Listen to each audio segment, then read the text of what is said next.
শিক্ষার সুষ্ঠু পরিবেশ নিশ্চিতকরণ এবং নিরাপদ শিক্ষাঙ্গনের দাবিতে চট্টগ্রাম জেলা প্রশাসক মোহাম্মদ জাহিদুল ইসলাম মিয়ার সঙ্গে বৈঠক ও স্মারকলিপি প্রদান করেছে ছাত্র অধিকার পরিষদ। দুপুরে জেলা প্রশাসকের কার্যালয়ে আয়োজিত এ বৈঠকে অংশ নেয় চট্টগ্রাম বিশ্ববিদ্যালয়, মহানগর উত্তর জেলা এবং দক্ষিণ জেলার নেতৃবৃন্দের একটি প্রতিনিধি দল। ছাত্র অধিকার পরিষদের চট্টগ্রাম বিভাগীয় সাংগঠনিক সম্পাদক রবিউল হাসান তানজিমের নেতৃত্বে একটি প্রতিনিধি দল জেলা প্রশাসককে স্মারকলিপি প্রদান করে।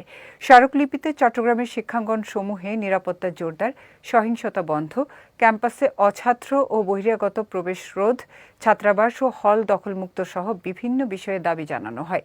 এ সময় জেলা প্রশাসক মোহাম্মদ জাহিদুল ইসলাম মিয়া স্মারকলিপি গ্রহণ করে প্রয়োজনীয় ব্যবস্থা গ্রহণের আশ্বাস প্রদান করেন।